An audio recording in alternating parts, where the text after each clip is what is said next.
तो नमस्कार, आदाब, सत श्री अकाल दोस्तों। मैं रजनी स्वागत करती हूँ आपका हमारे चैनल विद्या ज्ञान अर्जन में। तो जैसा कि दोस्तों आपको पता है कि हम यहाँ पे रीट लेवल सेकंड में सोशल साइंस सब्जेक्ट की तैयारी कर रहे हैं और उसमें हमने यूनिट 4th, 5th, 6th और 7th कंप्लीट कर ली है। यूनिट 8 हमारी चल रही है। 4th और 5th दोस्तों पॉलिटी से रिलेटेड थी और 6th से लेकर यूनिट ये जो 6 है, 7 है, 8 और 9 ये 4 यूनिट ज्योग्राफी से रिलेटेड है। 6 में हमने बेसिक ज्योग्राफी पढ़ी दोस्तों, स्थल मंडल, जल मंडल, ये सब क्या होता है ना, चट्टानें क्या होती है, जैव मंडल क्या होता है। 7 में हमने एक तरह से मानव भूगोल पढ़ी कि संसाधन और मानव भूगोल क्या होते हैं। जैसे कि संसाधन क्या होती है, कृषि, मृदा, ये सब मानव भूगोल के अंतर्गत आते हैं। अब 7th में हम लोग पढ़ रहे हैं भारत का भूगोल और 8th में हम लोग पढ़ेंगे राजस्थान का भूगोल। तो ये भारत का भूगोल और राजस्थान का भूगोल, ये दोनों ही यूनिट जो है 8th और 9th दोनों ही इम्पोर्टेंट यूनिट है। यहाँ पे हम 7th यूनिट में एक चैप्टर पूरा कर चुके हैं, भूआकृतिक प्रदेश। उससे पहले मैंने आपको भारत की अवस्थिति पढ़ाई थी कि भारत की कहाँ बसा है, कौन से पड़ोसी राज्य है, स्थलीय सीमा, तटीय सीमा वगैरह। वो सिलेबस में लिखा हुआ नहीं है लेकिन वो जनरल नॉलेज में आ जाता है, तो उससे क्वेश्चन आते ही हैं। तो मैंने वो पहले करवाया, फिर मैंने भूआकृतिक प्रदेश के 2-3 चैप्टर बनाए और आज हम नया शुरू करेंगे जलवायु। तो आइए दोस्तों बिना देरी किए शुरू करते हैं जलवायु। सबसे पहले तो भारत की जलवायु कैसी है, यही क्वेश्चन बहुतों बार पूछ लिया जाता है। भारत की जलवायु उष्ण कटिबंधीय मानसूनी जलवायु है, क्योंकि भारत दोस्तों 23.5 डिग्री भारत के मध्य से गुजरती है ना, और 23.5 डिग्री उत्तर और 23.5 डिग्री दक्षिण तक कौन सा माना जाता है, उष्ण अक्षांश माना जाता है दोस्तों। 23.5 से 66 तक देखो, ये मैंने पहले भी कई बार बताया है, ये ग्लोब है और ये 0 डिग्री है ना। अब ये 23.5 उत्तर और ये 23.5 दक्षिण, ठीक है, और ये 66 उत्तर और ये वाला 66 दक्षिण और ये 90 डिग्री दक्षिण और ये 90 डिग्री उत्तर। तो 0 डिग्री को तो हम भूमध्य रेखा, विषुवत रेखा बोलते हैं। 23.5 डिग्री को हम बोलेंगे कर्क रेखा और दक्षिण में 23.5 डिग्री को बोलेंगे मकर रेखा। तो ये जो 0 डिग्री से 23.5 वाला स्थान है, दोनों तरफ, ग्लोब के दोनों तरफ, ये उष्ण अक्षांश कहलाता है, क्योंकि यहाँ पे सूर्य वर्ष पर उपस्थित रहता है और सूर्य की सीधी किरणें यहाँ पे पड़ती हैं, इसलिए यहाँ पे सबसे ज़्यादा सूर्य तब प्राप्त होता है, सर्वाधिक गर्मी होती है। अब 23.5 तक ही सूर्य जाता है ना, 23.5 बाद में वापस पलट के इधर आ जाता है ना। तो 23.5 से 66 तक जो ना तो गर्मी रहती है ना सर्दी, मतलब मृदुल से जलवायु रहती है, तो इसे कहते हैं शीतोष्ण। और 66 दोनों तरफ इसे शीतोष्ण बोलेंगे। और 23.5 से 66 से 90 तक को क्या बोलेंगे। यहाँ पे तो सूर्य की किरणें बहुत ही ज़्यादा तिरछी हो जाती है, क्योंकि सूर्य तो 23.5 तक ही आता है ना, लेकिन फिर भी 66 तक उसकी गर्मी व्याप्त रहती है, लेकिन 66 से 90 तक तो उसकी बहुत कम किरणें और गर्मी पहुँच पाती है, इसलिए ये बहुत ठंडा स्थान होते हैं दोनों तरफ ही, इसलिए इसे क्या बोलेंगे, इसे बोलेंगे हम शीत जलवायु। तो जो भारत आता है वो इसी उष्णकटिबंधीय जलवायु में आता है। देखिए दोस्तों, ये भारत है ऐसे करके, ठीक है। अब भारत का है, मैंने कहा कि भारत 23.5 भारत के मध्य से गुजरती है, तो मान लो ये भारत है, यहाँ से 23.5 डिग्री इसके बीच में से गुजर जाती है। तो भारत का आधा हिस्सा तो आ गया उष्ण कटिबंध में और यहाँ ऊपर 66 जाती है, तो आधा हिस्सा आ गया शीतोष्ण कटिबंध में। लेकिन वास्तविक स्थिति अगर भारत की देखें तो क्योंकि, और ये पश्चिमी गोलार्ध, ये पश्चिमी गोलार्ध, ये पूर्वी गोलार्ध, तो भारत किधर है, इधर तो पूर्वी गोलार्ध में, इधर ये 0 डिग्री से ऊपर वाला उत्तरी गोलार्ध, नीचे वाला दक्षिणी गोलार्ध, इधर दक्षिणी गोलार्ध में है ना। तो भारत वैसे तो आ गया, देखो आधा भाग तो आ गया हमारा उष्ण कटिबंध में और आधा भाग हमारा आ गया शीतोष्ण कटिबंध में। लेकिन उष्ण कटिबंधीय जलवायु क्यों बोली हमने, क्योंकि दोस्तों भारत जो है वहाँ पे मरुस्थल है बहुत बड़ा, है ना। मरुस्थल होने के कारण हमारी जलवायु और ज़्यादा शुष्क हो जाती है। जो ये शीतोष्ण कटिबंध है इसका प्रभाव हम पे कम हो पाता है, हम पे उष्ण कटिबंध का ही प्रभाव ज़्यादा हो जाता है, क्योंकि भारत में बहुत ज़्यादा गर्मी है ना। शीतोष्ण कटिबंध का प्रभाव इसलिए कम हो जाता है कि हमारे ऐसे, एक मिनट रुको, ऐसे करके हमारे हिमालय जाता है। हिमालय क्या करता है, इधर की ओर से जो ठंडी और बर्फीली हवाएं आती हैं उनको भारत में आने से रोक लेता है ना, रोक लेता है। तो भारत में क्या होता है, उस शीत जलवायु का प्रभाव तो कम हो जाता है और उष्ण जलवायु का प्रभाव ज़्यादा हो जाता है। इसलिए भारतीय जलवायु को उष्ण कटिबंधीय मानसूनी जलवायु कहा जाता है। भारत की जलवायु की स्थिति पर दोस्तों 2 कारकों का प्रभाव पड़ता है। सबसे ज़्यादा भारत की जलवायु को क्या प्रभावित करता है, एक तो उत्तर की ओर हिमालय की स्थिति और दक्षिण की ओर हिंद महासागर। देखो मैं आपको बताती हूँ ये दोनों ही किस तरह से हमें प्रभावित करते हैं, कि देखो ये आप थोड़ा सा यूँ मान लो कि ये हमारा इंडिया है, ठीक है। अब ये क्या कह रहा है, उत्तर की ओर ऐसे हमारा हिमालय फैला हुआ है, हमने हिमालय का अध्ययन कर लिया है। हिमालय तो किस तरह से प्रभावित करता है, मैंने अभी बताया कि हिमालय पर्वत विश्व का सबसे ऊंचा पर्वत है दोस्तों। माउंट एवरेस्ट चोटी हमारी सबसे ऊंची चोटी है विश्व की, 8,848 मीटर, जो नेपाल और भारत की सीमा पर स्थित है, ठीक है। अब ये हिमालय क्या करता है, उत्तर से जो बर्फीली हवाएं आती है उनको बिल्कुल रोक लेता है और भारत के अंदर आने नहीं देता है ना। अगर हिमालय हमारा नहीं होता यहाँ पे, तो उत्तर की ओर से जो बर्फीली हवाएं आती है वो बिल्कुल भारत में प्रवेश कर जाती है और भारत का लगभग आधा हिस्सा बर्फ में डूबा हुआ होता। मतलब सर्दियों में हमारे यहाँ आधे हिस्से तक तो लगभग बर्फ़ पड़ती ही। अब कहाँ पड़ती है हमारे बर्फ़, अब तो उन्हीं स्थानों पे पड़ती है जो पर्वतों में है और ऊंचे, जैसे जम्मू कश्मीर मान लो, कुल्लू मनाली डलहौजी मान लो, है ना, इनमें भी सर्दियों में बर्फ़ पड़ती है, ठीक है। लेकिन अगर हिमालय नहीं होता तो ये जो हवाएं होती हैं ठंडी, ये पूरे भारत में आ जाती है और लगभग नीचे तो अपन नहीं कह सकते, इतना प्रभाव ना भी करती ना तो आधा जो उत्तर का पूरा जो इंडिया है उसको प्रभावित करती है ना। तो इसलिए हिमालय होने से हमारी जलवायु बदल गई ना। अगर हिमालय नहीं होता तो हमारी जलवायु अलग होती, लेकिन हिमालय होने से हमारी जलवायु बदल गई। और दूसरा ये कह रहा है कि दक्षिण की ओर जो हमारा दक्षिण की ओर जो क्या पाया जाता है, हमारे हिंद महासागर पाया जाता है दोस्तों। ये प्रायद्वीपीय स्थिति है भारत की, है ना। इधर क्या पाया जाता है, अरब सागर, इधर पाया जाता है बंगाल की खाड़ी, और ये दोनों ही हिंद महासागर का हिस्सा है। इसको अपन हिंद महासागर बोल सकते हैं। अब क्या होता है कि हिंद महासागर के कारण क्या होता है, हिंद महासागर के कारण तो मानसूनी जलवायु बनी है दोस्तों। क्योंकि अगर हिंद महासागर नहीं होता तो जो मतलब दक्षिण पश्चिमी मानसून है वो पानी कहाँ से लेके आता, है ना। और हिंद महासागर, अब यही तो असर होता है कि हवाएं यहाँ से पानी उठाती है और यहाँ बारिश कर देती है, यहाँ से पानी उठाती है और यहाँ बारिश कर देती है। इसी कारण तो मौसिनराम मेघालय जो है वो सर्वाधिक वर्षा वाला स्थान बना है इंडिया में। लेकिन अगर यहाँ भी स्थल होता ना तो भारत में मानसूनी जलवायु नहीं होती, फिर भारत में अलग ही तरह की कोई जलवायु होती, स्थलीय जलवायु ही होती है एक तरह से अपन बोल सकते हैं, और भी ज़्यादा गर्मी होती है भारत में।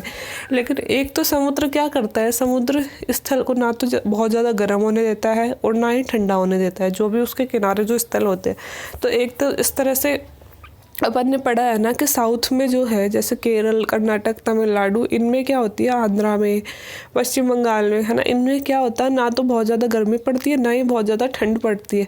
हम वहाँ पे देखते हैं कि वहाँ पे सर्दियों भी वैसे ही होती है जैसे वहाँ के गर्मियाँ होती है। बहुत कम अंतर होता है दोस्तों, वहाँ पे तापांतर बहुत कम हो पाता है सर्दी और गर्मी का। वहाँ पे गर्मियों में भी वही चादर ओढ़ के सोना पड़ता है, सर्दियों में भी चादर ओढ़ के सोना पड़ता है। हमारे जैसे उत्तर भारत में सर्दियाँ बहुत ठंडी और गर्मियाँ बहुत गर्म होती है ना, वैसे नहीं होती। वो क्यों नहीं होती, क्योंकि समुद्र का प्रभाव होता है। समुद्र भूमि को बहुत कम गर्म होने देता है, बहुत कम ठंडा होने देता है।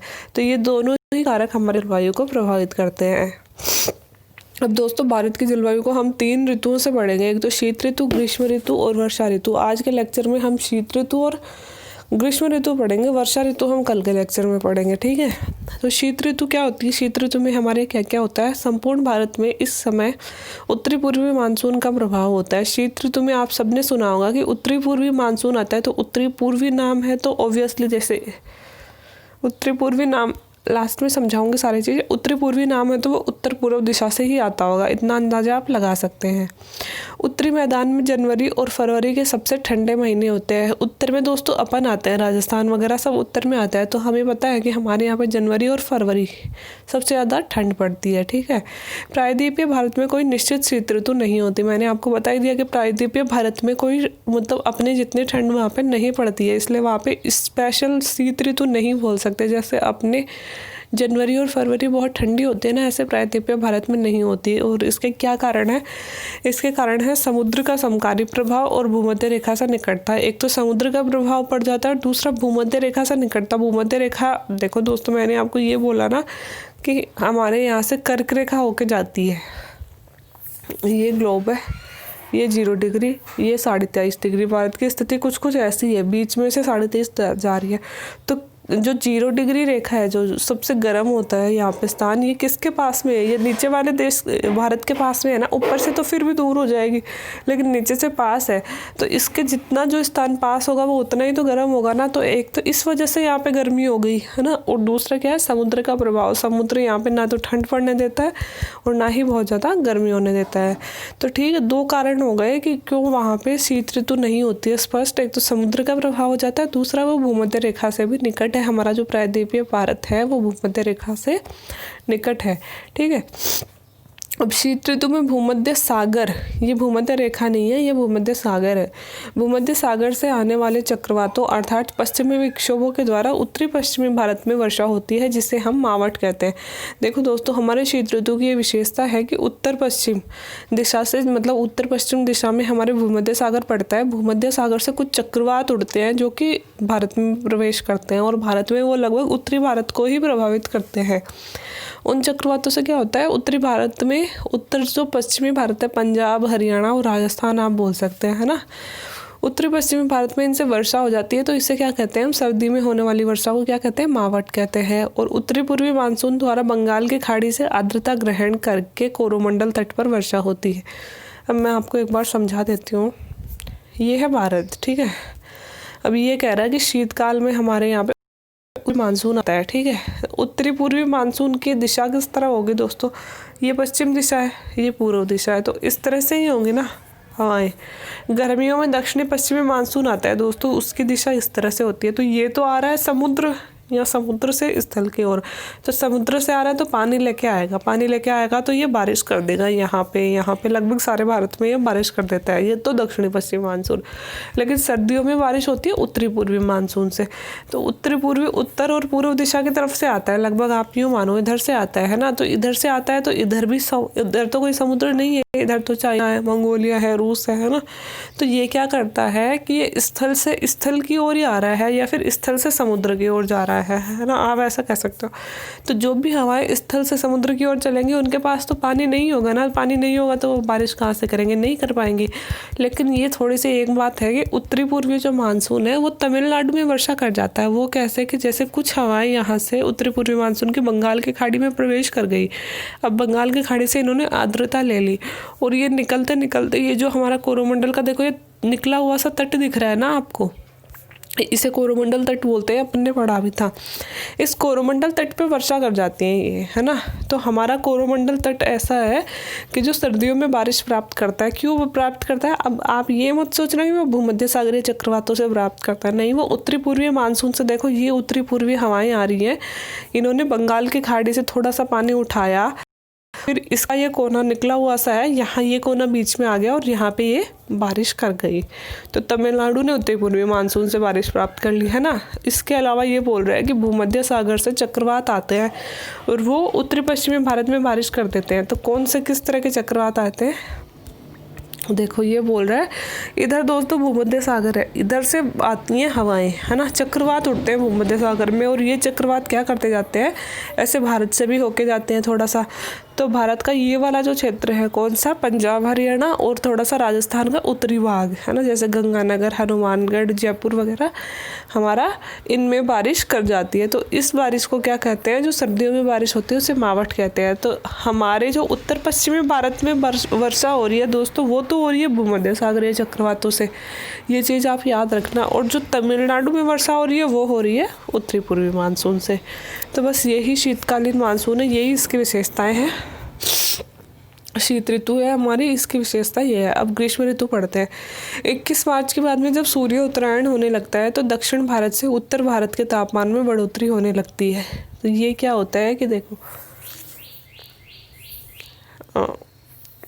ये देखो मैंने कहा कि सूर्य यहाँ से शुरू होता है, इधर जाता है, यहाँ पे जाता है, वापस लौटता है, यहाँ पे आता है, वापस लौटता है, यहाँ पे आता है। तो दोस्तों सबसे बड़ा दिन कब होता है हमारे यहाँ पे, 21 जून को, क्योंकि 21 जून को क्या होता है, सूर्य कर्क रेखा पर सीधा चमकता है, मतलब सूर्य यहाँ पे सीधा चमकता है, ठीक है। सबसे छोटा दिन कब होता है, 22 दिसंबर को, 22 दिसंबर को क्यों होता है? क्योंकि सूर्य मकर रेखा पे सीधा चमकता है। तो 21 जून और 22 दिसंबर 2 डेट तो ऐसी है कि 21 जून को तो सूर्य कर्क रेखा पर चमकेगा, 22 दिसंबर को सूर्य चमकेगा मकर रेखा पर। ठीक है। अब 2 बार अगर इधर से देखो, मैंने ये कहा कि सूर्य यहाँ से शुरू करता है, यहाँ जाता है, फिर मुड़ता है, फिर यहाँ आता है, फिर यहाँ जाता है ना। तो साल में 2 बार क्या हुआ, भूमध्य रेखा पे आया।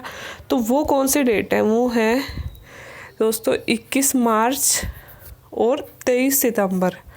21 मार्च और 23 सितंबर 2 डेट ऐसी हैं जब सूर्य क्या करता है, सूर्य भूमध्य रेखा पर सीधा चमकता है। ठीक है, ये 21 मार्च हो गया और ये 23 सितंबर हो गया। तो जब सूर्य भूमध्य रेखा पर चमकता है तो उत्तर और दक्षिण दोनों दिन और रात की अवधि बराबर होती है। दोनों तरफ यहाँ भी बराबर अवधि के दिन और बराबर, मतलब 12 घंटे के दिन 12 घंटे की रात, इधर भी 12 घंटे के दिन 12 घंटे की रात। अब ये कह रहा है कि 21 मार्च को जब सूर्य, एक मिनट, ये कह रहा है कि 21 मार्च को जब सूर्य भूमध्य रेखा पर आ जाता है तो अब 21 मार्च से जैसे ही सूर्य इधर आना स्टार्ट होता है ना, गर्मी भारत में बढ़ती जाती है।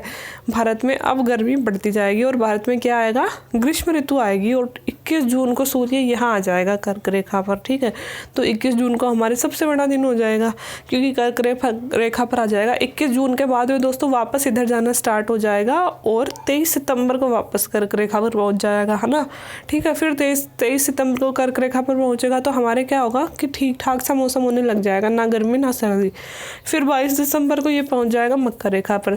तो ये मकर रेखा पर पहुंच गया तो हमसे तो सूर्य बहुत दूर हो गया, तो हमसे दूर हो गया तो क्या होगा, यहाँ बहुत ठंड बढ़ने लगेगी, हमारे शीत ऋतु हो जाएगी। ठीक है, तो ये यही कह रहा है कि 21 मार्च के बाद में जैसे ही सूर्य उत्तरायण होने लगता है, मतलब उत्तर की ओर आने लगता है, हमारे यहाँ पे ग्रीष्म ऋतु शुरू हो जाती है। ठीक है, मतलब तापमान में बढ़ोतरी होने लगती है, वो ग्रीष्म ऋतु ही होती है। ठीक है, अब है इस समय एक संकरा और लंबा निम्न दाब का क्षेत्र उत्तर पश्चिमी थार मरुस्थल से दक्षिणी पूर्वी छोटा नागपुर के पठार और छत्तीसगढ़ पठार पर विस्तृत हो जाता है।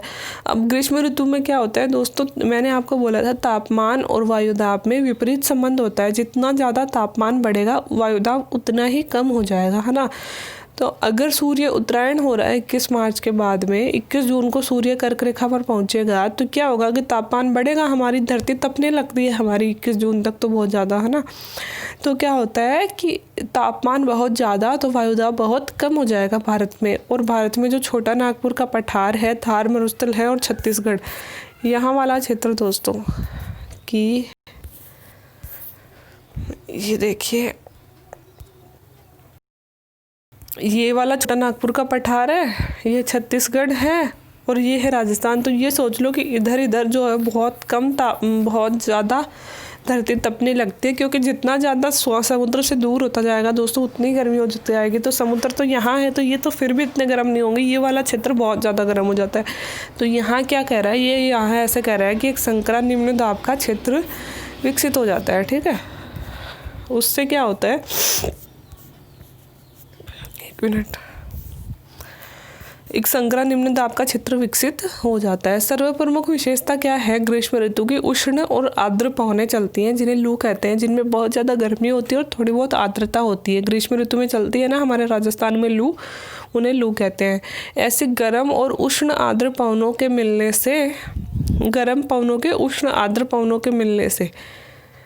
गर्म और शुष्क पवनें चलती हैं दोस्तों। लू तो जो होती है उसमें आर्द्रता नहीं होती, वो बहुत ज़्यादा गर्म होती है और बहुत ज़्यादा शुष्क होती है ना।